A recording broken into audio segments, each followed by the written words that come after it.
El presidente Daniel Noboa anunció que habrá toque de queda en 4 provincias desde el 15 de marzo. Según el gobierno, es una nueva etapa de la guerra interna en la que contará con apoyo de Estados Unidos y otros aliados. Una caravana de más de 800 vehículos entre automóviles, cabezales y camiones recorrieron durante 7 horas la vía panamericana, desde el Cantón Bolívar hasta Tulcán. Los manifestantes rechazan la guerra de aranceles entre Colombia, que hoy oficializó su incremento al 50%, y Ecuador, que lo hizo la semana anterior. Cada dólar impuesto en el arancel a productos colombianos impacta negativamente en otros $6 de la economía ecuatoriana. Así lo dijeron 130 gremios empresariales ecuatorianos, que pidieron a los presidentes Noboa y Petro suspender los aranceles. Donald Trump anunció que mantendrá la ofensiva contra Irán todo el tiempo que sea necesario y que la ola más fuerte de ataques no llega todavía.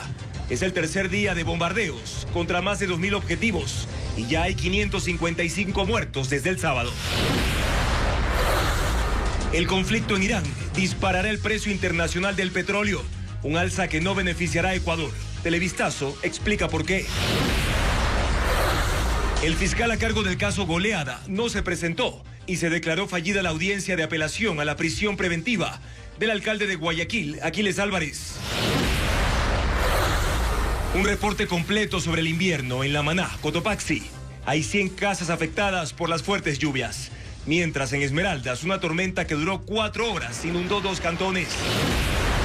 Lunes 2 de marzo de 2026, amigos, muy buenas noches. Comenzamos ya esta emisión con la noticia de un nuevo toque de queda ordenado por el presidente Daniel Noboa en 4 provincias, Andrea. Así es, Juan Carlos. Amigos, los anuncios se hicieron en una ceremonia policial y tenemos la información completa sobre cuándo inicia, los horarios y en qué consiste esta decisión. También estamos en vivo por ecoavisa.com y Ecoavisa Play. Bienvenidos a Televistazo Estelar.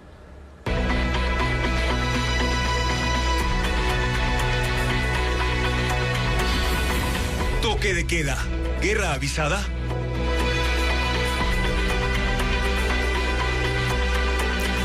Sí, el gobierno ecuatoriano prepara acciones con apoyo de países aliados para erradicar la anarquía y el terrorismo. El presidente Daniel Noboa anticipó que en la segunda quincena de marzo regirá el toque de queda en 4 provincias. Hernán Higuera amplía la información. Se inicia marzo y con él una nueva escalada en el combate al narcotráfico, la minería ilegal, los grupos terroristas y los delincuentes de barrio, a quienes no se les tendrá piedad, dijo el presidente de la República en el marco de una ceremonia de graduación de nuevos oficiales en la Policía Nacional. Este mes lucharemos con nuestros aliados de la región en operaciones militares y policiales muy importantes. La siguiente fase de combate y de esta guerra contra el crimen organizado empieza ahora. Más tarde en su cuenta de X especificó que esta nueva fase de operaciones antidelictivas incluirá la participación de Estados Unidos. Anunció que entre el 15 y el 30 de marzo se decretará un toque de queda en 4 provincias: en Guayas, Los Ríos, Santo Domingo y El Oro. El ministro del Interior, John Reinberg, tajantemente dijo que en esta guerra los avisos son necesarios y directos. Ecuatorianos, a partir del 15 de marzo, antes de las 11 de la noche, quédense en sus casas. Estamos en una guerra, estamos dando pasos decididos en el combate contra el narcotráfico y los grupos delictivos, así que es fundamental y necesario que permanezcan en sus casas en los horarios que el señor presidente ha dicho. El toque de queda regirá desde las 11 de la noche hasta las 5 de la mañana y es probable que se extienda a otras provincias. El gobierno dice que la última quincena de marzo los grupos delictivos y organizaciones criminales serán golpeados.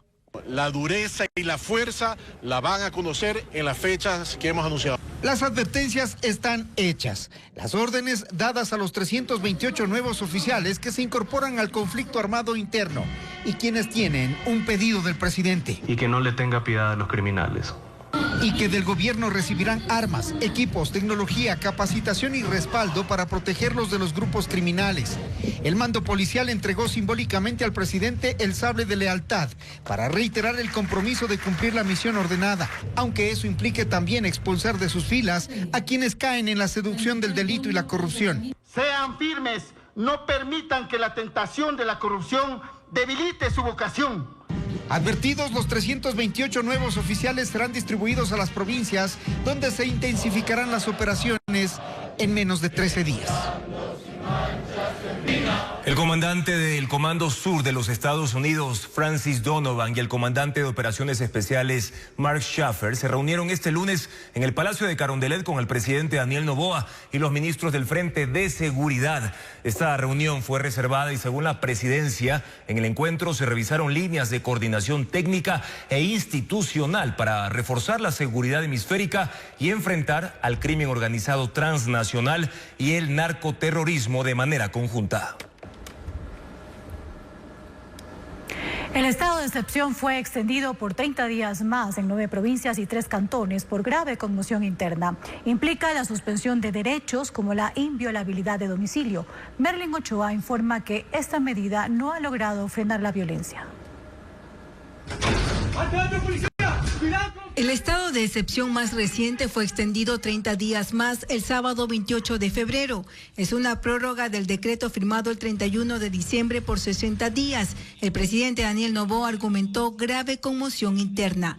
La medida rige en Guayas, Manabí, Santa Elena, Los Ríos, El Oro, Pichincha, Esmeraldas, Santo Domingo de los Áchilas y Sucumbíos, además de Echandía y La Maná en Cotopaxi y Las Naves en Bolívar.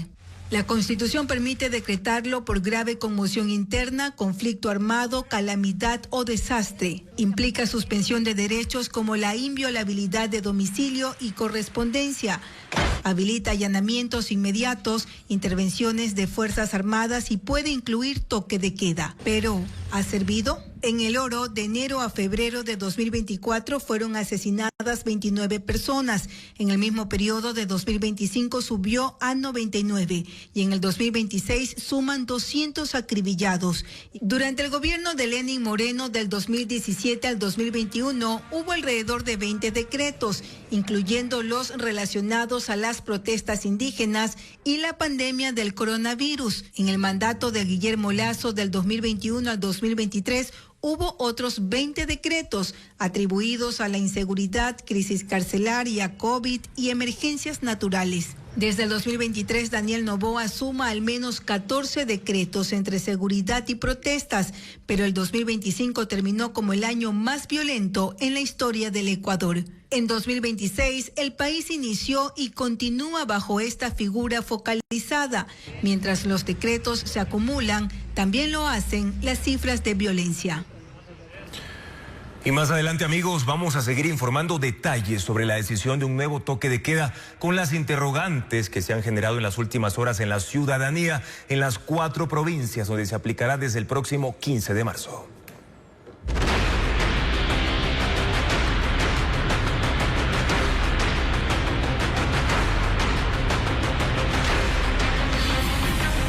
Colombia, crece la tensión.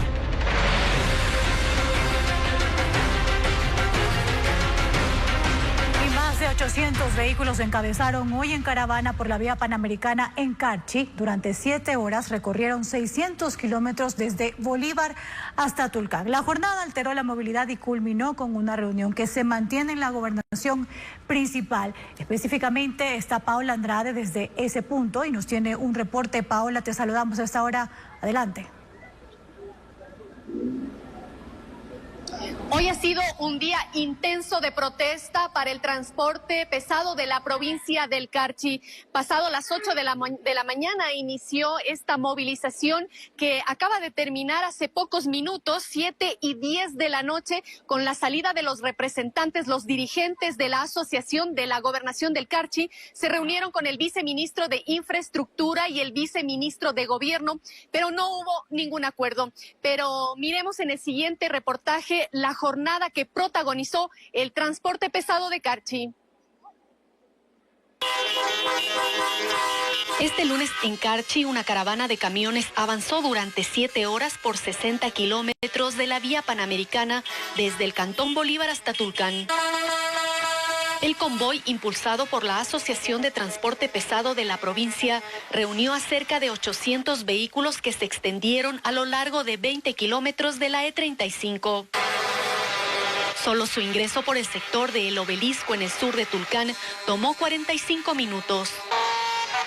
Banderas y carteles fueron colocados en cabezales, camiones y vehículos particulares para exigir la derogatoria de la tasa de seguridad. Según el gremio, el aumento del 50% en esta tasa ha provocado una caída del 90% en el movimiento de importaciones y exportaciones en Rumichaca. Nos hemos quedado sin trabajo transportistas, nos hemos quedado sin trabajo taxistas, los comedores, estibadores, las almaceneras, oficinas, tramitadores. No solo nos afecta, como le digo, al transportista, sino que simplemente afecta a toda la población. Se acabó las exportaciones, no hay fletes, no hay trabajo, no hay nada. Se acabó totalmente, no hay abastos, no hay trabajo para cargadores, o sea, totalmente... Esto es una crisis. La caravana fue pacífica, pero su impacto se sintió en la movilidad. Buses interprovinciales y vehículos livianos quedaron atrapados en la fila de camiones. Un trayecto que normalmente toma 1 hora y media entre Bolívar y Tulcán, este día se triplicó.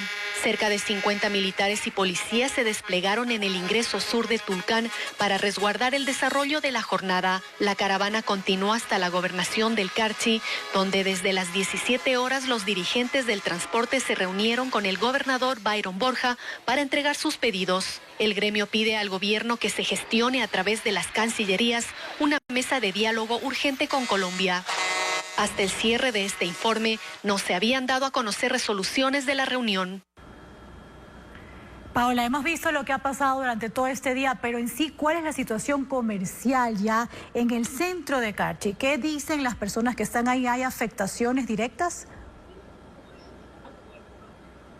Son varios sectores los que se han sumado a esta medida de protesta. Es el sector del taxismo, el sector de almaceneras, de bodegas, incluso de pequeños comedores que forman parte de esta cadena logística que involucra el comercio internacional entre Ecuador y Colombia. Rumichaca ha bajado ese flujo normal de comercio binacional que tenía meses atrás. Esto mantiene a la ciudad en tensión al no conocer qué va a suceder. El día de mañana se espera la visita del ministro de Infraestructura y aquí estamos con la expectativa de lo que ocurrirá. En un nuevo informe les contaremos más detalles de lo que ocurre aquí en la frontera norte.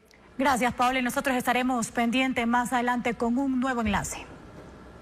Y precisamente esta tensión comercial entre Ecuador y Colombia se agrava. El vecino país ya publicó el decreto para imponer aranceles del 50% a productos ecuatorianos, afectando a sectores productivos clave y no solo eso, también generando pérdidas en el comercio binacional. Saludamos ahora en vivo a María Fernanda Tarazona de Noticias Caracol. María Fernanda, buenas noches. Cuéntanos cuáles son los principales reclamos del sector empresarial y qué es lo que ellos están advirtiendo. Juan Carlos, buenas noches. Comenzar diciéndole que a través de este borrador de decreto, lo que busca el gobierno colombiano es imponer un arancel del 50% al 82% de esos productos que Ecuador vende a Colombia. Lo que están pidiendo los diferentes gremios empresariales es un diálogo entre ambos países para evitar que esta escalada en materia de aranceles pues deje de afectar de gran magnitud a cada uno de los sectores económicos. Incluso el día de hoy, durante una rueda de prensa, lo que se mencionaba es que se han bajado las importaciones desde Ecuador un 69%. Este es el primer balance y el primer dato que se tiene, mientras que de otro lado, en Colombia lo que han mencionado es que el 75% de las empresas que actualmente venden a Ecuador están en riesgo de quedar sin ningún tipo de recurso en sus economías. También lo que mencionan es que esta decisión podría llegar a impactar unos 300.000 empleos. María Fernanda, hablando del impacto, ¿cuáles son los productos ecuatorianos que van a resultar afectados una vez que entre en vigencia ya este decreto de manera oficial con el arancel del 50%? Juan Carlos, decirle que inicialmente cuando se tenía un arancel del 30%, se estaba calculando que el 35% de esos productos provenientes de Ecuador tenían este arancel. Ya con este nuevo decreto del 50% de un nuevo impuesto, será para el 82% de los productos que vende Ecuador a Colombia. Estamos hablando de productos como la sal, el arroz, el pescado fresco, los medicamentos, también las autopartes, los plásticos, el calzado, en incluso se incluyen algunos de los productos de alimentos que hoy en día está exportando Ecuador hacia Colombia. Muchísimas gracias a María Fernanda Tarazona, nuestra cadena aliada Caracol Noticias, para darnos esta información sobre el borrador del decreto que ya está próximo a entrar en vigencia por parte de Colombia, con el 50% de los aranceles a los productos que Ecuador le vende al vecino país, pero las reacciones se siguen generando. Así es, porque 130 gremios empresariales de Ecuador y la Asociación de Empresarios de Colombia pidieron suspender de inmediato la guerra arancelaria y abrir un diálogo entre los presidentes Daniel Noboa y Gustavo Petro. Advirtieron los riesgos de continuar con esta medida comercial. Hay 300.000 puestos de trabajo en riesgo entre ambos países. Adriana Bermeo con las reacciones. La escalada de la guerra arancelaria entre Ecuador y Colombia une a sus gremios empresariales y en una declaración conjunta la mañana de este lunes hicieron un llamado firme a los presidentes Daniel Noboa y Gustavo Petro. El objetivo, retomar el diálogo y levantar las medidas comerciales. Y que mientras se dé ese diálogo se suspendan, por lo menos temporalmente, hasta que puedan llegar a una solución definitiva. Pero lo ideal es que una vez que ellos puedan agendar una reunión, se suspendan las medidas de buena fe. Los empresarios advierten que hay mucho en juego. En Ecuador existen 2.000 empresas afectadas y 200.000 plazas de empleo en riesgo. Desde Colombia se importan insumos médicos, agrícolas, textiles y plástico, además de cosméticos y vehículos. Por cada dólar de recaudación se pierden $6 de importaciones formales y que la afectación de exportaciones e importaciones tiene un efecto al menos en un punto del PIB. Desde el 1 de febrero hasta el 21 de febrero, último corte, las importaciones desde Colombia han disminuido en un 69%. En Colombia hay 100.000 puestos de trabajo en riesgo y 2.400 empresas afectadas que exportan a Ecuador. Entre el 65-75% de las empresas exportadoras que hoy corren un gran riesgo de desaparecer, o un gran riesgo de que se pierda el empleo, o un gran riesgo de que los inventarios que se tienen al día de hoy se queden en el país.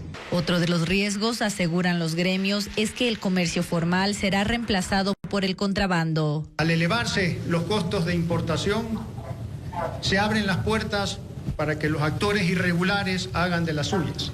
El comercio entre ambos países asciende a $3.000 millones, pero siempre con una balanza desfavorable para Ecuador que oscila entre los 800 y los 1.000 millones de dólares. La Federación de Exportadores de Ecuador anunció que en los próximos días se instalará una mesa nacional a la que han convocado a las autoridades del bloque de seguridad. Hay guerra de versiones entre Ecuador y Colombia sobre operaciones militares en la frontera contra el narcotráfico. El ministro de Defensa del vecino país señaló que se han identificado 5 zonas para operaciones espejo entre ambos países, pero el ejército ecuatoriano refutó esa información. Paul Romero con el informe. La tensión entre Ecuador y Colombia se incrementa ante las últimas versiones y desmentidos sobre operaciones militares contra el narcotráfico en la frontera común.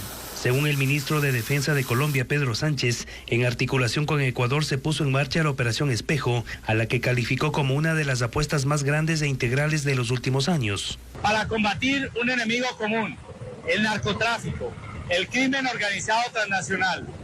Esa es la amenaza, no las naciones. Lo dijo este fin de semana en Tumaco, departamento de Nariño, frontera con Esmeraldas. Señaló que la Fuerza Pública de Ecuador y Colombia tiene interacción mediante la Comisión Binacional de Frontera con Bifron, que ha identificado la amenaza para actuar de manera coordinada. Se priorizaron 5 zonas, una marítima y 4 terrestres. Allí habrá personal permanente, tanto en las fuerzas militares ecuatorianas como en las fuerzas militares colombianas. Sánchez no precisó las zonas de intervención militar entre Ecuador y Colombia. El anuncio de la operación en la frontera fue difundido por varios medios de comunicación en Ecuador. Sin embargo, el ejército en su cuenta de X calificó de falsa.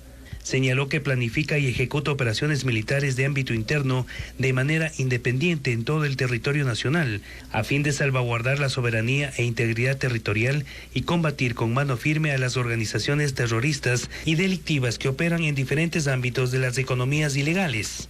Las Fuerzas Armadas mantienen en reserva las operaciones militares contra el narcotráfico en la frontera con Colombia. El 21 de enero, cuando el presidente Daniel Noboa anunció la tasa de seguridad del 30% a las importaciones colombianas, justificó la decisión por falta de reciprocidad y cooperación para la lucha contra el narcotráfico y el crimen organizado. Sucumbíos no es solo frontera con Colombia, también es un corredor y bodega de estructuras armadas que operan entre ambos países. Así lo demuestran los operativos en ese sector. Los recientes campamentos de las FARC, coca sembrada, minería ilegal y rutas clandestinas evidencian una plataforma criminal activa. Merlin Ochoa con el tema. El operativo más reciente en Sucumbíos se ejecutó en las riberas del río San Miguel en la frontera con Colombia. El ejército destruyó 2 campamentos clandestinos utilizados por disidencias de las FARC como puntos de descanso y abastecimiento. En el lugar se halló una granada RPG, arma capaz de destruir vehículos blindados y edificaciones con alcance de hasta 500 metros, además de medicinas e insumos encaletados. No es un hecho aislado, confirma que el territorio es usado como una zona logística por grupos armados irregulares. Sucumbíos es clave. De los 580 kilómetros de frontera con Colombia, esta provincia concentra la mayor extensión y limita con Nariño y Putumayo. Inteligencia ha identificado 95 pasos clandestinos en la frontera, 19 están aquí. En esta franja operan narcotráfico, minería ilegal, tráfico de armas y combustible, conectados a rutas hacia el Pacífico. Los antecedentes lo evidencian. El 12 de enero en Tierras Unidas y Farfán se desarticuló una estructura de los comandos de la frontera. Hubo 2 secuestrados liberados, un guerrillero abatido. El 15 de enero se erradicó una hectárea con 10.000 plantas de coca en Putumayo. El 22 de febrero se neutralizó la minería ilegal en Gonzalo Pizarro y el 25 se detectaron acoples clandestinos con 3.500 galones de combustible en Chuchufindi. En esta frontera caliente convergen disidencias colombianas y bandas ecuatorianas. Sucumbíos no es solo paso de cocaína, es plataforma logística transnacional.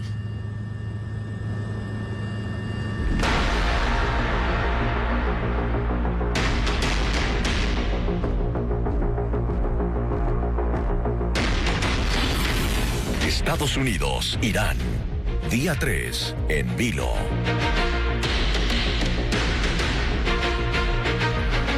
Las fuerzas de Israel y Estados Unidos ejecutaron una tercera ola de ataques contra objetivos en Irán, donde las autoridades reportan 555 muertos desde el sábado anterior. En respuesta, Irán mantiene su contraofensiva en ciudades israelíes, en bases estadounidenses, pero también en instalaciones estratégicas en el Medio Oriente. El reporte con Pedro Jiménez. Estados Unidos e Israel continuaron hoy por tercer día consecutivo su campaña militar contra Irán. Para Israel es la Operación León Rugiente. Estados Unidos la llama Furia Épica. Han realizado unas 700 incursiones aéreas en territorio iraní y atacado más de 2.000 objetivos desde la madrugada del sábado, dejando un saldo aproximado de 550 muertos. Medios iraníes reportaron que los ataques dejaron este lunes unas 20 víctimas fatales. Barrios de Teherán y otras 131 ciudades han colapsado por los bombardeos. Mientras que Irán mantiene ataques en represalia contra ciudades israelíes y de países de la región del Golfo Pérsico que son aliados de Estados Unidos. Una instalación petrolera en Arabia Saudita, afectando así la infraestructura energética. Un barco petrolero frente a las costas de Omán, cerca del estrecho de Hormuz, que es una de las rutas marítimas más estratégicas del mundo, por donde pasa alrededor del 20% del comercio mundial de petróleo. Alcanzaron además a 2 bases militares británicas en Chipre y Reino Unido anunció la evacuación de esos lugares. Irán atacó también el yacimiento de gas Ras Laffan en Qatar. El Estado catarí, que también activó sus defensas antiaéreas, anunció a su vez el derribo de 2 bombarderos iraníes. Y el presidente de Estados Unidos, Donald Trump, y el primer ministro de Israel, Benjamín Netanyahu, ratifican su alianza contra Irán. Netanyahu agradeció a Trump por el apoyo militar para combatir a la que dicen que es la mayor amenaza global. Trump, por su parte, anunció que mantendrá la ofensiva todo el tiempo que sea necesario y que la ola más fuerte de ataques no llega todavía. Donald Trump condecoró a oficiales del ejército que combatieron por Estados Unidos en guerras pasadas, ahora que ha iniciado una nueva, esta vez contra Irán. En su discurso, el primero que hace públicamente desde que anunció la operación Furia Épica en la madrugada del sábado, delineó sus objetivos de esta campaña militar. Primero, estamos destruyendo la capacidad de misiles de Irán y las capacidades de producción de nuevos misiles. Segundo, estamos aniquilando su armada. Ya hemos inutilizado 10 barcos, están en el fondo del mar. Tercero, hemos garantizado que el principal patrocinador del terrorismo en el mundo nunca pueda obtener un arma nuclear, nunca la tendrá. Y finalmente, estamos garantizando que el régimen iraní no pueda seguir armando, financiando y dirigiendo ejércitos terroristas fuera de sus fronteras. Recordó a los 4 militares estadounidenses muertos en estos combates y dijo: en su memoria continuaremos esta misión con una determinación feroz e inquebrantable. Y en una entrevista telefónica con la cadena CNN mencionó que está destrozando a Irán, pero que la gran ola aún está por llegar. En Israel, mientras tanto, el primer ministro Benjamín Netanyahu visitó uno de los sitios alcanzados por la contraofensiva iraní en la localidad de Beit Shemesh y dijo: los tiranos de Teherán atacan a civiles. Nosotros atacamos a los tiranos para proteger a los civiles. Netanyahu insiste en que es necesario terminar con la que dice es la amenaza iraní. Ellos gritan muerte a Israel, muerte a Estados Unidos. Ese es su objetivo final. Quiero agradecer especialmente a nuestro gran amigo y gran líder Donald Trump por unirse a nosotros en este esfuerzo crucial para salvar el mundo, dijo Netanyahu. Ahora que esta guerra se ha intensificado con más ataques contra Irán y la respuesta de la República Islámica con drones y misiles contra Israel y países de la región del Golfo Pérsico. Y en medio de toda esta tensión en el Medio Oriente, un punto geográfico es fundamental en el frente petrolero. Estamos hablando del Estrecho de Hormuz, que está en medio de varios países. Estamos hablando de Irán, Irak, Kuwait, también Arabia Saudita, Qatar, Emiratos Árabes y Omán se incluye en este grupo. Es un canal que en su punto más angosto mide un aproximado de 54 kilómetros. Por esas aguas se transporta aproximadamente el 20% de la producción mundial de petróleo, pero también de gas. En promedio, cada día navegan 144 buques. La mayoría lleva más de 15 millones de barriles de crudo. Por esta razón, el cierre de esta vía marítima afecta a las exportaciones de petróleo de Medio Oriente y que no podrán llegar tampoco a otros continentes, lo que provocaría un aumento drástico en cuanto a los precios del crudo a escala internacional. Vamos a una primera pausa comercial y más adelante en Televistazo. Las operaciones en la refinería de Esmeraldas siguen paralizadas tras el incendio de anoche. En breve le contamos más detalles.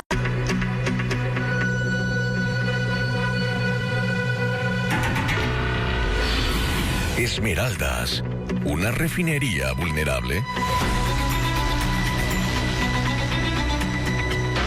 El incendio de anoche en la refinería de Esmeraldas obligó a paralizar temporalmente operaciones en la unidad Sevia, el área donde se procesa la parte más densa del crudo.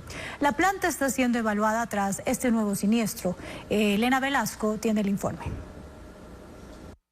Esta mañana no hay llamas en la refinería de Esmeraldas, pero sí operaciones paralizadas y preguntas sin respuesta. Desde el aire, este lunes se observó actividad reducida y sin humo visible en el punto donde, a las 20 horas de este domingo, se desató un incendio. La emergencia se originó en las bombas de carga de la unidad Sevia, el área donde se procesa la parte más densa del crudo para transformarla en fuel oil. Según Petroecuador, las llamas fueron controladas 1 hora y media después mediante la intervención de brigadas internas contra incendios con apoyo del personal de seguridad, salud y ambiente. No solicitaron la asistencia del cuerpo de bomberos. Y superado el fuego, activaron labores de enfriamiento y una evaluación técnica en la zona afectada. El incidente no dejó personas heridas. La empresa estatal dispuso la paralización temporal de las operaciones mientras se realizan las inspecciones. Muy temprano este lunes se reabrió la vía que conecta el sur con el centro de la ciudad, donde también funcionan las instalaciones de SELEC y la cárcel de hombres. La carretera estuvo cerrada por precaución. 17 horas después del incendio, Petroecuador aún no ha detallado las causas que lo provocaron. Tampoco ha precisado el monto de las pérdidas económicas ni la fecha en que se retomarán las operaciones en la planta. Petroecuador no ha explicado por qué ocurrió el incendio del domingo por la noche dentro de la refinería de Esmeraldas. Este es el tercer incidente en las instalaciones de la mayor planta de refinación nacional. En 2023, la Contraloría recomendó hacer un diagnóstico de la estructura que hoy está paralizada nuevamente. Diego Puente con los detalles. Las actividades de la refinería de Esmeraldas siguen paralizadas. Más aún, el procesamiento de crudo hasta que la unidad donde se registró el incendio del domingo vuelva a funcionar. El incidente, que ni Petroecuador ni el Ministerio de Energía han detallado las causas, se produjo en las bombas de carga de una unidad usada para reducir la viscosidad de residuos, conocida como Sevia. El percance de anoche se produjo a un mes exacto del incendio de una piscina de slop donde se almacenan residuos de crudo, y a 9 meses del incendio de un tanque de combustible de full oil que obligó a parar las operaciones. La pregunta lógica es, ¿qué pasa en la refinería que está bajo administración de Petroecuador? Su exgerenta cree que es la suma de dos factores. El año anterior se desvincularon de Petroecuador más de 1,000 personas, entonces hay que mirar cómo quedó conformada la plantilla actual de operadores y supervisores. Otra de las causas de este incendio sí pudo haber sido alguna falla en mantenimiento o algún diferimiento del mantenimiento de las unidades. Advierte que las autoridades deben determinar qué sucedió y que por transparencia y seguridad deben informarlo al público. Señala que un incendio dentro de las instalaciones puede tener una causa. Puede ocasionarse cuando en un espacio reducido se acumulan gases inflamables. En 2023 hubo recomendaciones para que Petroecuador contratara un auditor que revise las instalaciones del complejo de refinación y que exista un mantenimiento con base en ese diagnóstico. Nada de ello ha ocurrido. También detalló problemas en el almacenamiento de material e incluso de la compra de carros cisterna. Hoy, nuevamente, Petroecuador indica que la situación está controlada, como lo dijo en enero de este año y en mayo del 2025, pero todavía no se sabe cuántos días seguirá la paralización. Volviendo a los temas locales, Aquiles Álvarez seguirá en la cárcel de Cotopaxi. Hoy debía darse la audiencia para revisar la prisión preventiva que pesa en su contra en el caso Goleada, pero el fiscal Denis Villavicencio no se presentó. Su defensa califica este hecho como un juego sucio para evitar que el funcionario regrese a la alcaldía de Guayaquil. Jacqueline Rodas con el informe. Fuera del complejo judicial norte de Quito, partidarios del alcalde de Guayaquil, Aquiles Álvarez, pedían su liberación. Él se conectó a la audiencia por Zoom desde la cárcel de Cotopaxi. Hoy, un tribunal anticorrupción iba a revisar la prisión preventiva dictada el pasado 11 de febrero por el juez Jairo García en contra de Álvarez, sus 2 hermanos que estuvieron conectados desde la cárcel de Turi, en Cuenca, y 2 personas más. Pero al tomar lista, solo estuvo la comunicadora de la Fiscalía, no el fiscal Denis Villavicencio, encargado del caso Goleada. El tribunal declaró la audiencia fallida y reportó la ausencia al Consejo de la Judicatura para que investigue la conducta del fiscal. El abogado de Aquiles Álvarez dijo que es evidente la maniobra para evitar que su defendido retome sus funciones como alcalde de Guayaquil. Me parece increíble que Fiscalía juegue así de sucio, que deje de asistir sin ninguna excusa, sin ningún argumento, simplemente como una maniobra de dilación. Es una muestra más de la metida de mano en la administración de justicia. La ausencia del fiscal también provocó que el tribunal declarara el abandono de la apelación que Denis Villavicencio presentó en contra de las medidas alternativas de otros 6 procesados. Y el que no hayan comparecido se declara el abandono, es decir, Fiscalía no podrá solicitar nuevamente una prisión preventiva. Aquiles Álvarez y los demás procesados que tienen prisión pidieron que la audiencia fallida se reprograme enseguida, pero el tribunal indicó que tiene una agenda ajustada y fijó la diligencia para el jueves a las 2 de la tarde. Y en Guayaquil, decenas de personas se congregaron frente a la Corte Provincial de Justicia de Guayas en respaldo al alcalde Aquiles Álvarez, que está preso. La concentración se desarrolló de forma paralela a la audiencia, que resultó fallida por el caso Goleada. Los simpatizantes de Álvarez portaban carteles y fotografías exigiendo su liberación. Entre los asistentes al plantón estuvieron líderes barriales y concejales.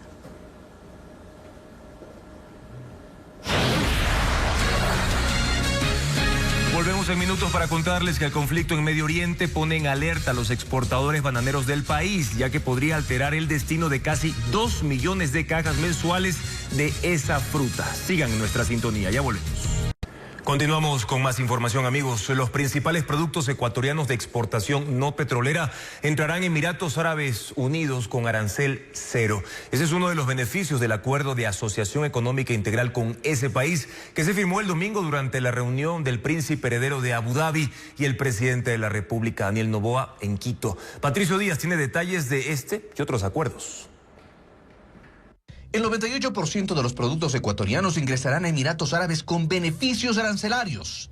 La mayoría, el 75%, con arancel cero. Entre ellos los principales: camarón, rosas, banano, atún, entre otros productos no petroleros. Este beneficio es parte del Acuerdo de Asociación Económica Integral CEPA, que se concretó con la visita a Quito del príncipe heredero de Abu Dhabi, Sheikh Khaled bin Mohammed bin Zayed Al Nahyan. Junto al presidente Daniel Noboa, confirmaron este domingo esa alianza comercial que incluye agilizar los procedimientos sanitarios y fitosanitarios para facilitar el comercio. Según se informó, Ecuador tendrá condiciones competitivas de acceso a bienes de capital, insumos y materias primas. 4.000 productos quedan cubiertos. Entre los últimos años, Ecuador ha exportado entre 180 y 230 millones de dólares anuales a Emiratos Árabes. La expectativa es que para 2030 se alcancen los 1.000 millones de dólares cada año. El proceso de negociación arrancó, según las autoridades, con la visita del presidente Daniel Noboa a ese país en abril del año pasado y se consolidó desde agosto. Entrará en vigencia luego de que la Corte Constitucional disponga si debe pasar por la revisión de la Asamblea o no. La Corte también analiza el Tratado de Inversiones con Emiratos Árabes, que tiene que ver, en cambio, con el marco de seguridad jurídica para proteger las inversiones de ambos países. Aún no ha emitido su dictamen. En la cita entre el presidente ecuatoriano y el príncipe de Abu Dhabi, también se firmaron memorandos de entendimiento para inversiones y para la lucha contra la corrupción. En ese participó el presidente del Consejo de Participación Ciudadana. En seguridad, el Ministerio de Defensa suscribió una carta de intención con Edge, un conglomerado de tecnología y defensa con sede en Abu Dhabi, que se describe como grupo de innovación en el sector. Este tipo de documento se entiende como una declaración de interés para negociar.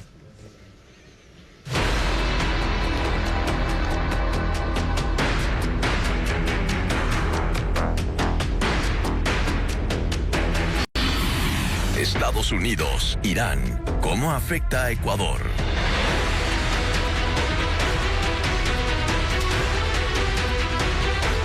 Alemania, Francia y Reino Unido anuncian colaboración con Estados Unidos ante el conflicto con Irán, mientras que la Alianza Militar Atlántica, la OTAN, dijo estar preparada para defender a sus miembros de posibles amenazas por parte de la República Islámica. Francia se declara lista para defender a los países del Golfo tras los ataques iraníes. El presidente Emmanuel Macron llamó a retomar el diálogo entre Teherán y Washington, pero al mismo tiempo, el ministro de Exteriores, Jean-Noël Barrot, afirmó que París está dispuesta a sumarse a los combates, tras conocerse que una base naval francesa en Abu Dhabi fue atacada con un dron iraní, sin dejar víctimas. El primer ministro británico, Keir Starmer, autorizó el uso de bases militares británicas para ataques estadounidenses contra Irán, aunque aseguró que no se involucrará más en el conflicto. Por su parte, el canciller alemán Friedrich Merz también se pronunció en contra del régimen iraní. El régimen de los mulás es un régimen terrorista responsable de décadas de opresión del pueblo iraní. Miles fueron víctimas durante las protestas de fin de año. Amenaza la existencia del Estado de Israel y es responsable del terrorismo de Hamas y Hezbollah. Añadió que Alemania evalúa seriamente unirse al conflicto. España anunció que sus bases militares en Morón, en Sevilla, y Rota, en Cádiz, no serán utilizadas por ningún país en esta guerra. Así también el ministro de Exteriores, José Manuel Álvarez, convocó al embajador iraní, Reza Zabib, para expresar su rechazo y condena a las acciones injustificadas de Irán contra los países del Golfo y exigir el cese inmediato de los ataques. En un comunicado, la OTAN declaró que se mantiene en estado de alerta y que está preparada para defender a todos sus miembros de posibles amenazas. Por su parte, la presidenta de la Comisión Europea, Ursula von der Leyen, convocó un Consejo Extraordinario de Seguridad y declaró que los países miembros deben prepararse para las consecuencias de esta nueva guerra. Precisamente, amigos, el conflicto en Medio Oriente es uno de los principales temas de búsqueda en Internet, no solo a escala internacional, también en nuestro país. Sobre ello, las palabras más buscadas en Google en las últimas horas son las siguientes: Medio Oriente, Donald Trump, Irán, país protagonista de este conflicto, e Israel ataca a Irán. La noticia sobre la muerte del líder supremo de Irán, el ayatolá Ali Khamenei, confirmada este domingo 1 de marzo tras los ataques por parte de los Estados Unidos e Israel, ha generado una oleada de interrogantes sobre quién va a dirigir a Irán.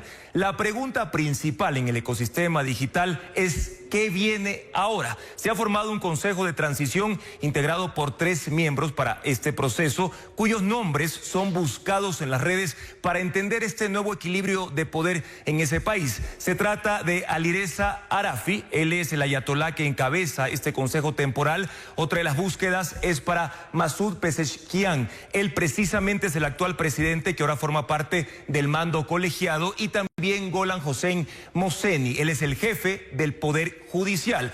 Pero los usuarios también preguntan lo siguiente: si es que habría una sucesión dinástica. Por eso también buscan el nombre de Mojtaba Khamenei, el hijo del fallecido líder. Los ecuatorianos incluso tienen dudas si Irán se va a convertir en una especie de monarquía religiosa si él toma el poder. Otra de las consultas digitales es si regresará la monarquía. Aquí la palabra clave es Reza Pahlavi, hijo del último Shah de Irán. Ha aparecido en las tendencias de búsqueda porque muchos se preguntan si él es una opción real para poder liderar una transición democrática desde el exilio. Y precisamente es por todos estos nombres que les acabo de mostrar que el Estado Islámico aún no tiene claro quién será el nuevo líder supremo de Irán. Los posibles aspirantes podrán ser elegidos por la Asamblea de Expertos, un organismo encargado de esa designación. Diego Cuenca explica el proceso para escoger al sucesor de Ali Khamenei.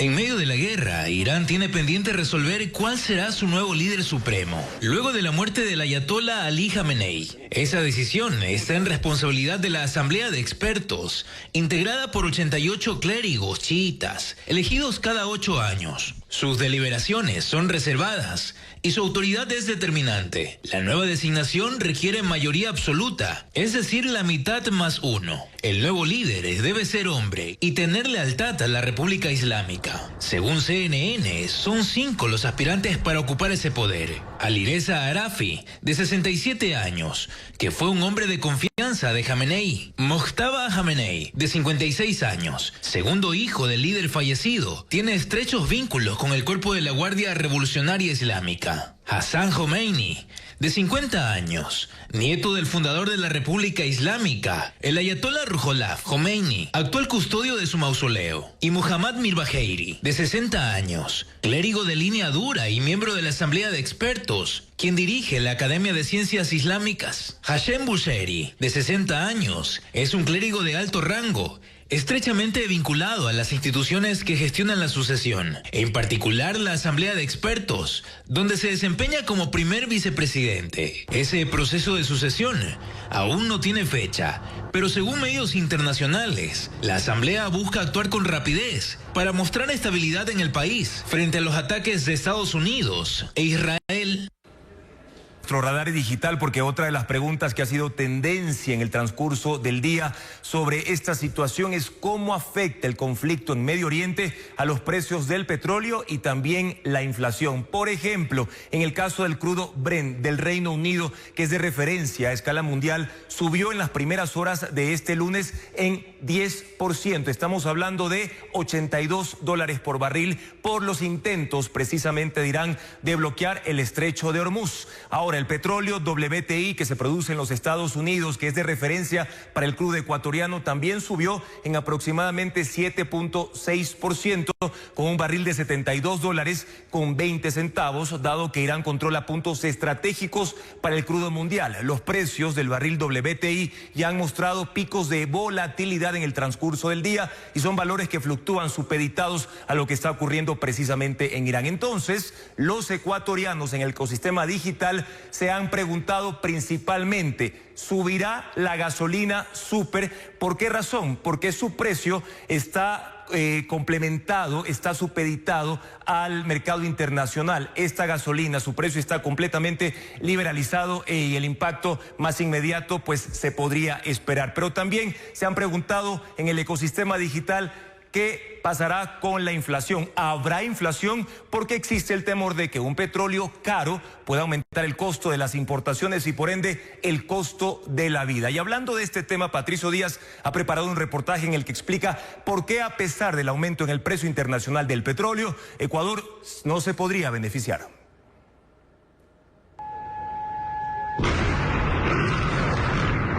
En la zona de conflicto en Medio Oriente están los principales productores de petróleo del mundo. Y la salida de su crudo se da por un espacio angosto en el Golfo Pérsico, conocido como el Estrecho de Hormuz. Ahí es donde Irán tiene ventaja logística y ya ha advertido que los buques no deben cruzar por la zona.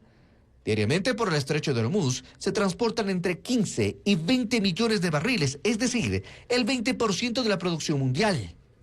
Esto ha influido ya en los precios del crudo. Si el 27 de febrero el WTI se fijaba en $62.02 por barril, el 1 de marzo subió a 72,56. Este lunes se cotizó en $71,38, pero tendiendo a subir. Expertos esperan que los mercados internacionales compensen esa oferta represada para que los precios no lleguen a niveles de $100 por barril. La OPEP, que tiene que de alguna manera compensar, incrementar bombeos, que es lo que está planteando, incrementar a unos 400,000 barriles por lo menos para compensar un poco, por un lado. Hay un juego geopolítico que desde mi punto de vista quedará en una meseta de 90 y desde ahí lógicamente se equilibrará. Podría pensarse que Ecuador se puede beneficiar de precios altos del crudo, pero los expertos coinciden en que no. El petróleo ecuatoriano tiene un castigo que disminuye su precio por barril. Su producción no ha crecido como se había ofrecido y hoy alcanza los 452,000 barriles por día. Es decir, no hay un potencial que permita aprovechar un mejor precio. No ha incrementado producción en los últimos años y esto hace que no sea un proveedor fiable para mercados internacionales que en este momento van a demandar en varios países. El problema más grave es que si bien vendemos petróleo, importamos más del 70% de los derivados que consumimos. Y eso se encarece también. Y eso hace que realmente le vaya a afectar a la balanza fiscal, porque no está exportando más, pero sí va a tener que importar más con costos más altos. Así que el conflicto en Oriente Medio complica también las finanzas ecuatorianas, más aún sin refinerías o con una en permanente crisis. Y para conocer más detalles de los temas que ustedes se preguntan con frecuencia sobre el conflicto en el Medio Oriente con Irán, Estados Unidos e Israel como protagonistas, tienen en la parte superior de nuestra web ecuavisa.com un enlace digital, amigos, que los va a llevar a toda la información actualizada sobre lo que ocurre en ese punto del planeta. Importante decirles también que tienen el código QR en pantalla, pueden acercar la cámara de su teléfono celular que los va a llevar directamente a esta pestaña para que ustedes tengan toda la información relacionada, que por cierto se actualiza constantemente, reitero, en nuestra web ecuavisa.com. Andrea. Así es, vamos hablando de este conflicto porque la situación podría alterar el destino de cerca de 2 millones de cajas mensuales de banano ecuatoriano. Las tensiones en esa región ya provocan cambios en las operaciones navieras hacia uno de los mercados más importantes para la fruta nacional. María Gabriela Carpio con las reacciones. El conflicto en Medio Oriente ya genera alerta entre los exportadores bananeros. Las restricciones en las rutas marítimas en el Golfo Pérsico mantienen en incertidumbre al sector, debido a que Medio Oriente representa el cuarto mercado más importante, con cerca del 15% de las exportaciones ecuatorianas de banano. Según este gremio, los países más expuestos son los ubicados en el Golfo Pérsico, como Emiratos Árabes Unidos, Qatar, Kuwait y Bahrein, mercados a los que se accede a través del Estrecho de Hormuz, una de las principales rutas marítimas del mundo, actualmente en zona de riesgo. Por eso el impacto podría ser significativo. Cerca de 2.62 millones de cajas mensual, serían 27.54 millones de dólares. Ya hay anuncios de las mayores líneas navieras de cierre de su logística y cierre de sus bookings incluso de la próxima semana. Ante estas restricciones, las navieras analizan descargar la fruta en puertos alternos. Sobre todo en Omán, y por vía terrestre tratar de llegar los contenedores a los países vecinos como Emiratos Árabes, Kuwait, entre otros. Desde el sector exportador aclaran que la demanda internacional se mantiene, pero la preocupación está en los tiempos de entrega y los costos operativos si se prolongan las restricciones. Así como un posible desabastecimiento de contenedores, porque al final del día está esa carga está en agua o puede tomar más tiempos de tránsito en llegar a los destinos. Estamos hablando justamente de una guerra en la zona del Golfo que representa el 60% de la fruta que mandamos a toda esa región. Por ahora no existen pérdidas cuantificadas, pero el sector reconoce que todo dependerá de la duración del conflicto y de las decisiones logísticas que se tomen en los próximos días.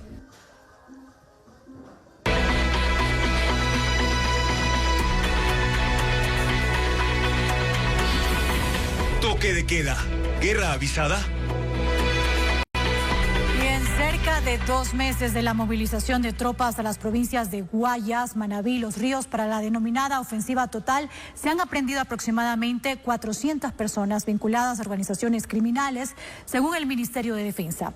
En enero bajaron los homicidios en Guayas y Manabí, pero se incrementaron en Los Ríos. Paul Romero tiene los detalles. En cerca de 2 meses del despliegue de 10.000 militares de las provincias de Guayas, Manabí y Los Ríos para la denominada ofensiva total contra los grupos delincuenciales, el Ministerio de Defensa publicó resultados de las operaciones. Cerca de 400 personas vinculadas a estructuras criminales fueron aprehendidas, según la cartera de defensa, que no especificó a cuántas procesaron. Se decomisaron 561 armas de fuego, 21.112 municiones, 6.037 explosivos, 3.206 kilogramos de droga, $200.000 en efectivo, que afectó la capacidad operativa y logística de las organizaciones criminales. Entre los detenidos constan integrantes de grupos armados como los Choneros, los Águilas, los Lobos. Según las estadísticas del Ministerio del Interior, en enero se redujeron los homicidios intencionales en 2 de las 3 provincias bajo intervención militar. De las 747 muertes violentas a escala nacional, 331 ocurrieron en Guayas, 70 menos que en 2025. En Manabí, 96 homicidios, menos 29 de los registrados en enero del año pasado. Pero los casos subieron en la provincia de Los Ríos a 95, 15 más que 2025, considerado el año más violento en la historia del Ecuador. Según el gobierno, el despliegue militar se mantiene en los ejes viales, en sectores urbanos considerados conflictivos, para debilitar a los operadores logísticos y mandos medios de las organizaciones criminales. Amigos, y les recordamos que el presidente de la República, Daniel Noboa, anunció toque de queda en 4 provincias con el objetivo de combatir el narcotráfico y el terrorismo con apoyo internacional. Pero, ¿qué implica que un país esté en toque de queda? ¿Cuáles son las sanciones legales si no se cumple esta medida? Para entender mejor estas interrogantes, vamos ahora a conversar con Ana María Palacios. Ella se encuentra aquí en vivo en nuestro estudio de Televistazo Estelar y nos va a ayudar a analizar el alcance, las implicaciones y las consecuencias de esta disposición.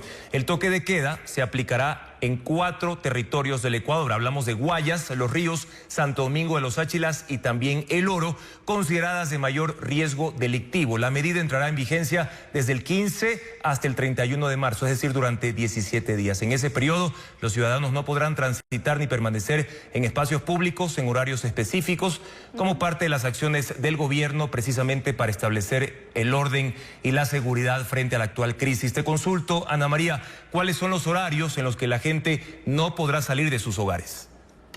La restricción regirá desde las 11 de la noche hasta las 5 de la mañana. Durante esas horas, policías y militares realizarán controles en las calles. El objetivo es reducir la movilidad nocturna y evitar que grupos criminales aprovechen ese horario para operar. Ahora, para que quede completamente claro, Ana María, ¿qué implica exactamente no poder salir? ¿La prohibición es solo para circular en los espacios públicos o también restringe reuniones privadas, por ejemplo, dentro de las viviendas? Juan Carlos, la medida se centra en la circulación y permanencia en espacios públicos durante el horario establecido. Es decir, no se puede transitar por calles, parques, ni realizar actividades en vía pública. No implica una prohibición general dentro de los domicilios, pero cualquier alteración del orden o situación irregular podría motivar la intervención de las autoridades. Ana María, entonces, ¿cuáles serían las excepciones? ¿Quiénes sí podrán circular durante este toque de queda? Mucha atención con este dato, porque están exceptuados el personal de salud público y privado, equipos de gestión de riesgos, trabajadores de servicios estratégicos y personas con vuelos programados. Todos deberán portar credenciales, salvoconductos o documentos que justifiquen su movilización. También se permitirá la circulación por emergencias médicas u otras situaciones debidamente justificadas. ¿Y qué pasaría, por ejemplo, si la policía o los militares encuentran a personas circulando sin justificación durante el toque de queda? Si incumplen, deberán enfrentar procesos penales por el delito de desobediencia, que contempla penas de 1 a 3 años de prisión, según el Código Orgánico Integral Penal. Además, los vehículos pueden ser retenidos y se aplicarán las sanciones correspondientes. Muchísimas gracias, Ana María Palacios, por estas explicaciones que nos acabas de compartir en torno al toque de queda que acaba de anunciar el gobierno nacional y que comenzará el próximo 15 de marzo. Amigos, esta información la tienen completa también en ecuavisa.com. Un hombre fue asesinado cuando se dirigía a trabajar en un camal del sur de Guayaquil. Otro sicariato también se reportó en Durán. La víctima es un joven de 18 años, mientras en Manabí hallaron media tonelada de droga en sacos de yute. Estefanía Arias con el resumen de estos hechos. Un hombre de 39 años fue asesinado cuando se dirigía a trabajar en un camal en el sur de Guayaquil. La víctima era un transportista de carne y fue sorprendido en el sector de la Floresta 2 por sicarios que le dispararon en más de 9 ocasiones. Tras el ataque, el vehículo pesado terminó impactándose contra varios autos. Según la policía, se trata de un caso de represalia por negarse a pagar las denominadas vacunas. Aún no hay detenidos por este asesinato. La policía fue alertada de un presunto robo de vehículos en el sector El Blanco, Charapotó, Manabí. Al llegar al sitio encontraron 2 autos y a un hombre que al ver a los uniformados intentó huir. Finalmente el sospechoso fue detenido. Al revisar los vehículos encontraron sacos de yute con 600 bloques de droga, en total media tonelada. Aunque los uniformados no especificaron qué tipo de sustancia encontraron, el cargamento incautado está valorado en más de $26 millones en el mercado internacional. Un joven de 18 años fue asesinado en la ciudadela Abel Gilbert 3, Cantón Durán. Según testigos, la víctima había salido de su vivienda a comprar comida cuando fue atacada por un sicario. Aunque intentó huir, fue alcanzado por los tiros. Según moradores, el joven fue confundido por otra persona. La policía no dio declaraciones, pero señaló fuera de cámara que el caso está en investigaciones.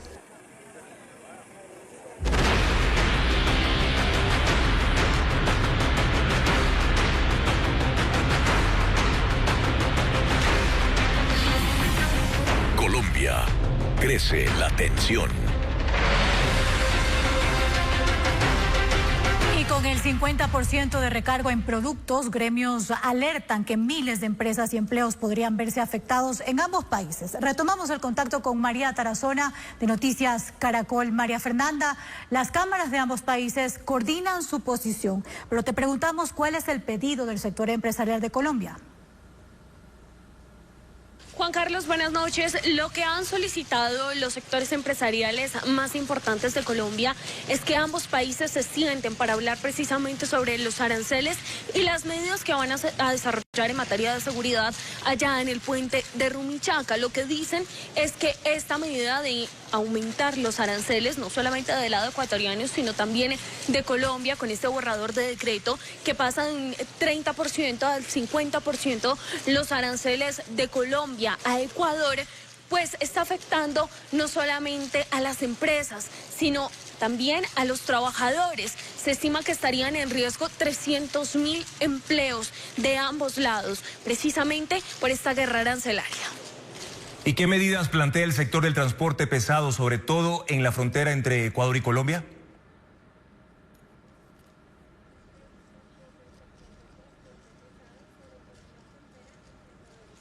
María Fernanda. Juan Carlos, la frontera es uno de los sectores que se ha visto más afectado con esta decisión de aumentar los aranceles tanto de Colombia como de Ecuador. Acá los transportadores de carga lo que han mencionado es que en los próximos días están planeando desarrollar una manifestación allá en la frontera precisamente para oponerse a ese incremento en los aranceles, ya que según lo que han mencionado se ha tenido una reducción de hasta el 69% en las ventas colombianas hacia Ecuador. También otro de los puntos que mencionan es que el comercio de ahí de la frontera está muy preocupado porque ya no está teniendo las mismas ventas, pero sobre todo está en riesgo. ¿Qué sucederá precisamente con cada uno de sus empleados y también de su local? Y seguimos pendientes de esta situación. Muchísimas gracias a María Fernanda Tarazona de nuestra cadena aliada Noticias Caracol por esta información sobre las reacciones que sigue generando el arancel del 50% impuesto por Ecuador a los productos colombianos. Cambiamos de tema para contarles que en Quito se desarrolla el primer Foro Internacional de Seguridad y Justicia Antimafia Italiana. Los expertos analizan los efectos de la penetración del crimen organizado en las instituciones del Ecuador y la necesidad de cooperación internacional. Paul Romero con el informe. La penetración de las organizaciones criminales en el Estado ecuatoriano es tema de análisis en el primer Foro Internacional de Seguridad y Justicia que se realiza desde este lunes en Quito. A la inauguración del evento organizado por la Embajada de Italia asistieron la canciller Gabriela Sommerfeld, el presidente de la Corte de Justicia Marco Rodríguez, vocales del Consejo de la Judicatura, embajadores y expertos internacionales. Según Rodríguez, la infiltración del crimen organizado en la justicia empezó en 2020. Citó el caso Metástasis, en el que se comprobó los vínculos del narcotráfico con ex jueces, ex fiscales y abogados. Las políticas criminales anteriores de supuestas legalizaciones de pandilla, de estados de excepción aislados, definitivamente no dieron resultado. La presidenta de la Sala Penal de la Corte, Mercedes Caicedo, dijo que los jueces viven momentos críticos en Ecuador por las amenazas de las organizaciones criminales. Dictar una sentencia contra cabecillas de una estructura criminal es aterrador. En ese contexto, la canciller pidió respaldo y cooperación internacional para fortalecer a las instituciones frente al crimen transnacional. La cooperación internacional no es una opción, sino una necesidad existencial. Según la Unión Europea, en los 2 últimos años ha financiado al Ecuador programas de capacitación para enfrentar al narcotráfico, mejorar el sistema penitenciario, intercambiar información, entre otros programas. Nuestro aporte financiero general en todos sus componentes y en todos los programas ha alcanzado ya más de $30 millones. En el foro, Italia anunció la renovación del programa para el fortalecimiento del sistema de seguridad y justicia en el Ecuador. Y a esta hora retomamos el contacto con Paola Andrade, quien se encuentra en Tulcán, con más información sobre la reunión de dirigentes del transporte y el gobernador de Cachi, Andrés Martínez. Paola, cuéntanos, y hay una respuesta. ¿Qué te han dicho? ¿Qué se conoce de esta reunión? Te escuchamos. Sí, fueron cerca de 10 dirigentes del transporte pesado del Carchi que ingresaron a una reunión con el gobernador de la provincia y también con el viceministro de gobierno, Cristian Mora. A esta reunión también llegaron representantes del Cantón El Carmen, desde la costa ecuatoriana, quienes son productores de plátano y expusieron también sobre las grandes afectaciones que está teniendo este sector. No hubo resoluciones, no hubo acuerdos. Fue un sinsabor por parte de los dirigentes del transporte porque sintieron que no existe una hoja de ruta para afrontar esta situación que ocurre acá en la frontera norte y específicamente con Colombia en el tema de los aranceles. Paola, ¿y si no hubo resoluciones, los transportistas han mencionado más medidas para el día de mañana? Existe expectativa entre la Asociación del Transporte Pesado porque se anunció el día de mañana a las 12 del día una reunión con el ministro de Transporte, incluso se mencionó también ministro de la Producción en las instalaciones del ECU 911. Existe esa expectativa de saber cuál es la propuesta que tienen las autoridades de gobierno para solucionar este percance acá en la frontera, pero también en horas de la tarde, a las 4 de la tarde, está prevista una reunión en la Cámara de Comercio de Ipiales, convocado por gremios del país vecino que se sienten también afectados en esta zona de frontera. Muy bien, Paola, vamos a estar entonces pendiente de todas estas resoluciones y de la reunión que, como tú ya lo has anunciado, se dará el día de mañana a las 4 de la tarde. Gracias por la información.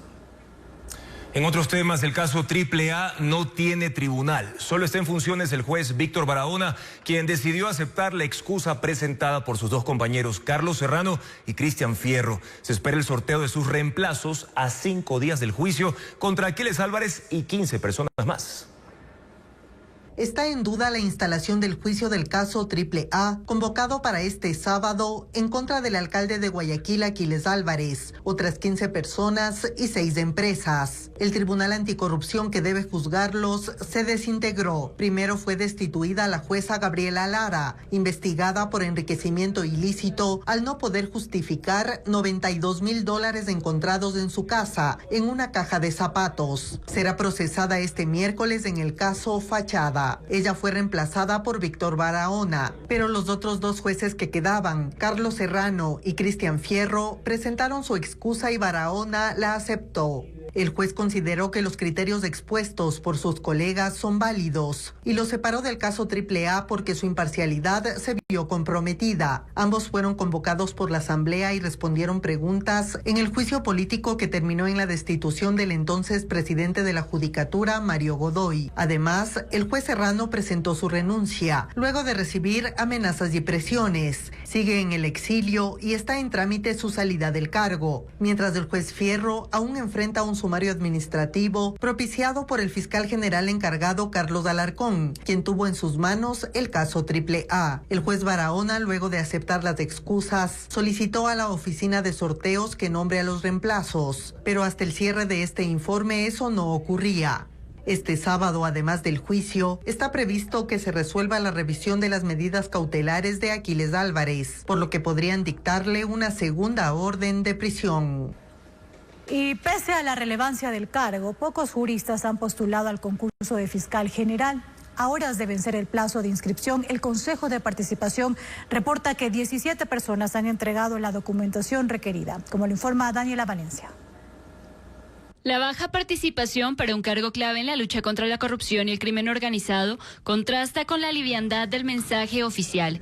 En redes sociales, el Consejo de Participación Ciudadana promociona la postulación al concurso para elegir fiscal general como un trámite sencillo, con apenas 3 requisitos. Una estrategia que, lejos de fortalecer la confianza, amplía el debate sobre si se está priorizando la rigurosidad técnica o es simple formalidad para ocupar uno de los puestos más sensibles del Estado. Seguramente quien vaya a ser elegido es alguien que responda a los intereses del poder político de turno, independientemente de cuántos candidatos existan, independientemente de las valoraciones de la comisión e incluso del Consejo de Participación Ciudadana. La convocatoria del concurso se abrió el 28 de febrero y se cerrará el 3 de marzo a medianoche. La falta de interés se reflejó en el primer corte oficial con apenas 3 inscritos, entre los cuales se conoce están postulando al cargo la jueza de la Corte Provincial de Pichincha, Maritza Romero, y el ex juez de la Corte Nacional, Walter Macías.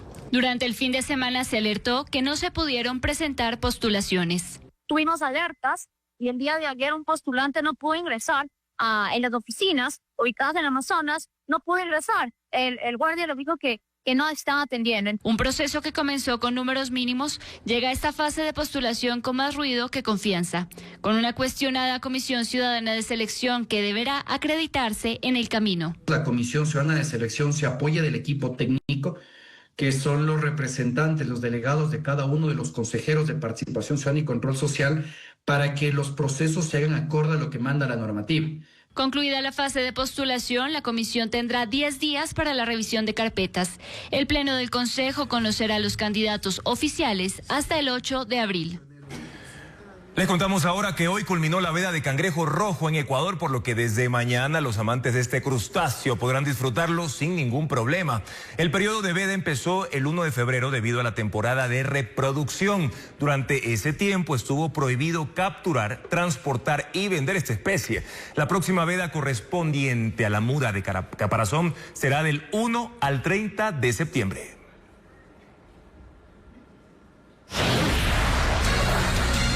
El temporal no da tregua. El desbordamiento de esteros provocó que el agua ingresara a 100 viviendas en el cantón La Maná, Cotopaxi. Y en Esmeraldas, las intensas lluvias inundaron. Invierno. La gente sufre su efecto.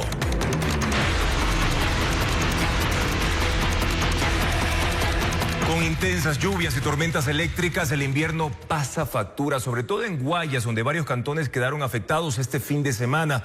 En Daule, por ejemplo, el muro de contención de una ciudadela colapsó. Según el Instituto de Meteorología, el INAMI, las precipitaciones y descargas eléctricas se mantienen en marzo. Estefanía Arias conversó con un experto del clima. En La Joya. Esta vez Daule, en Guayas, fue el cantón más afectado por la lluvia del fin de semana. Habitantes de varias urbanizaciones de la parroquia La Aurora reportaron inundaciones y un deslizamiento de tierra que provocó el colapso de un muro de contención en una ciudadela. Pero estas precipitaciones vinieron acompañadas de vientos, truenos y relámpagos que causaron nerviosismo a los habitantes. Para el oceanógrafo de la ESPOL, Franklin Ormaza, estas descargas eléctricas son normales en esta época del año. Porque la temperatura del mar está alrededor de 28 grados y esto genera vapor de agua. Parte de ese vapor, o parte de esas nubes, han caído o migran hacia la costa. Esas nubes son frías. Entonces, aire frío, aire caliente, subiendo la atmósfera, genera un diferencial eléctrico que a su vez termina en rayos y truenos. Sin embargo, afirma, son más constantes en comparación a años anteriores. Cuando ocurre el fenómeno de la Niña, en la Amazonía llueve más, hay mayor producción de vapor de agua. Entonces, ese vapor, por los vientos, migra hacia este lado del país, hacia la ladera occidental de los Andes y la costa interior. En Guayaquil también hubo novedades. Segura EP confirmó acumulación de agua en 16 sectores. Asimismo, cámaras del ECU 911 reportaron que al menos 4 calles o intersecciones del Cantón Milagro quedaron llenas de agua. El Instituto Nacional de Meteorología e Hidrología, INAMI, advirtió que marzo será un mes de lluvias moderadas a intensas en el litoral, sobre todo en las provincias de Guayas, Santa Elena y Los Ríos. El evento cálido costero que se está desarrollando frente a nuestras costas. Como dato adicional, febrero 2026 se ubica aquí en la ciudad de Guayaquil como el 5º febrero más lluvioso de los últimos 45 años. Naranjo agregó que también se prevé altas temperaturas y radiación en la costa, mientras en la Sierra y Amazonía, dijo, serán lluvias dispersas. La institución se mantiene en constante monitoreo porque este pronóstico puede variar según las condiciones del mar. Sí, es porque las lluvias también causan afectaciones simultáneas en Cotopaxi y Esmeraldas. En el cantón La Maná, el agua ingresó con escombros a unas 100 viviendas tras el desborde de esteros y el colapso de alcantarillado. En Esmeraldas, 4 horas de lluvia en la madrugada inundaron viviendas y la terminal terrestre y causaron deslizamientos que complicaron la movilidad. Sandy Espinosa con las imágenes.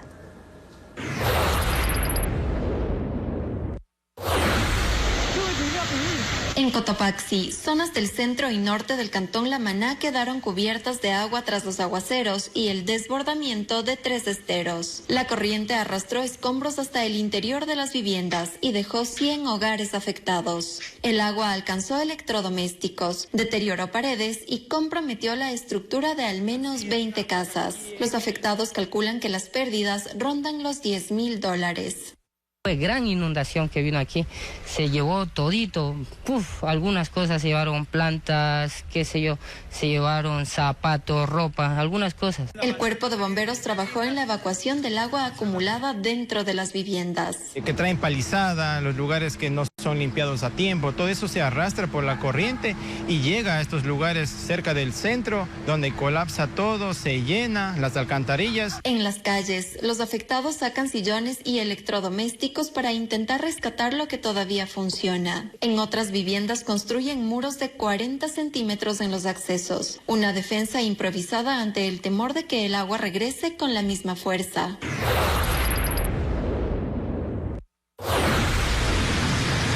En Esmeraldas, 4 horas de lluvia continua bastaron para inundar 9 barrios en 2 cantones. En la ciudad de Esmeraldas, las emergencias por acumulación de agua se concentraron en sectores del centro y sur. En la terminal terrestre, los pasajeros esperaron con los pasillos anegados. En la parroquia Maldonado del cantón Eloy Alfaro, un deslizamiento dificultó el tránsito vehicular en la zona. El aumento del caudal en la represa Daule-Peripa preocupa a un cantón de Manabí y 9 de Guayas, provincias declaradas en emergencias por esta época lluviosa. De hecho, la prefectura del Guayas señaló que están atentos ante posibles descargas de agua controladas que agravarían la situación en esas localidades que están ubicadas al borde del río Daule, como lo explica Luis Alfredo Zúñiga. Un invierno más, los cantones ubicados al pie del río Daule en su cuenca media y baja están atentos a lo que ocurra aguas arriba. La prefectura del Guayas advirtió del aumento en los caudales que llegan a la represa Daule-Peripa. El domingo eran de 394 metros cúbicos por segundo en las últimas 24 horas y este lunes subió a 432. Lo que preocupa es que llegue tanta agua que la represa, ubicada en los límites de Guayas y Manabí, alcance su capacidad máxima y deba hacer descargas controladas, repercutiendo en el cantón Pichincha de Manabí y el Empalme, Balsar, Colimes, Palestina, Santa Lucía, Daule, Nobol, San Borondón y Guayaquil en Guayas, porque el nivel del río arrastraría lodo y palizada. Según SELEC, no se han hecho descargas aún y hasta este lunes la cota en la represa era de 78.38 metros sobre el nivel del mar y el máximo es de 85 metros, es decir que aún faltan 7 metros para alcanzar el tope. En Daule señalan que los residuos que arrastraría el río podrían afectar al menos a 4 parroquias y que se preparan con limpieza de canales. Como gestión de riesgo ya estamos preparándonos con la compra de kit de asistencia humanitaria, kit de dormir. En el caso que sea necesario, se activará un albergue. En Nobol, los técnicos de SELEC dieron una capacitación al personal municipal de gestión de riesgos. E incluso en el cantón Salitre están atentos a lo que ocurra en la represa.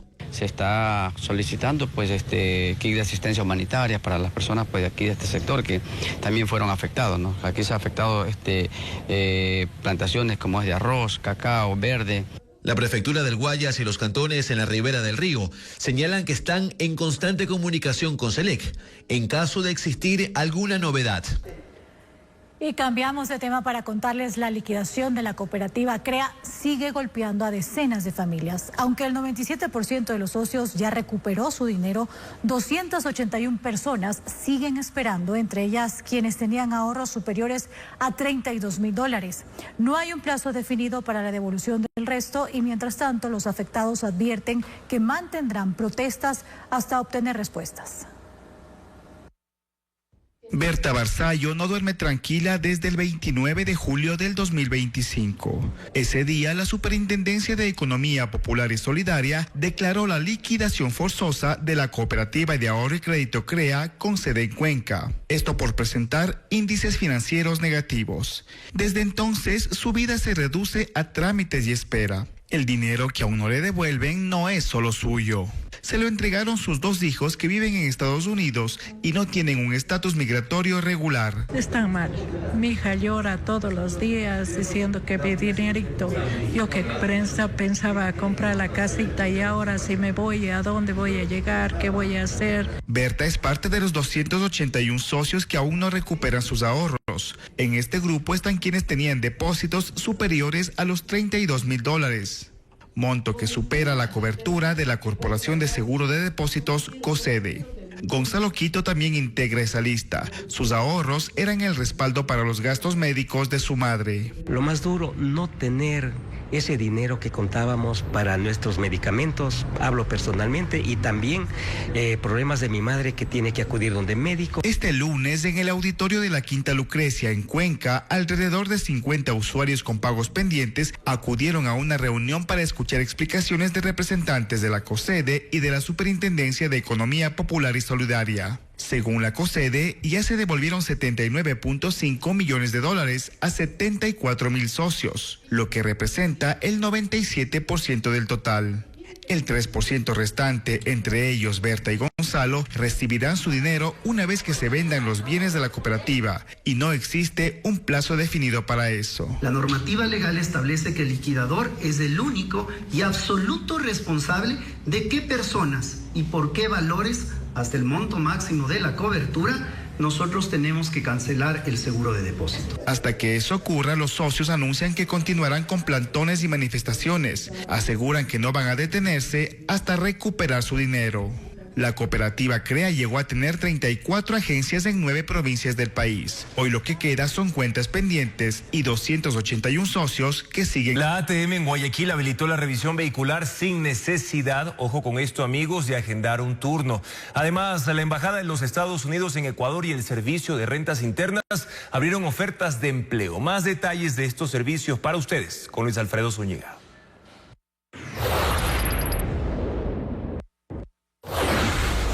La Autoridad de Tránsito y Movilidad de Guayaquil informó que debido a intermitencias en su sistema informático, los conductores que deseen hacer la revisión técnica vehicular pueden acercarse a los 3 centros habilitados sin necesidad de agendar un turno. No se especificó por cuánto tiempo se mantendrá la medida. Además, recordó que se extendió el plazo para que los vehículos con placas terminadas en 1 puedan hacer la revisión sin incurrir en multas hasta el 14 de marzo. También especificó que no se está realizando la matriculación por primera vez con normalidad. El SRI anunció el inicio de concursos de méritos y oposición para plazas de trabajo. Para acceder, los interesados pueden ingresar a la página web encuentraempleo.trabajo.gov.es. Son 68 vacantes, encargos como analista tributario, asistente y otros. Aunque hay empleo en varias ciudades, la mayoría, 41, están en Quito. En la fase de méritos y oposición, los postulantes deberán hacer una evaluación técnica, una prueba psicométrica y una entrevista.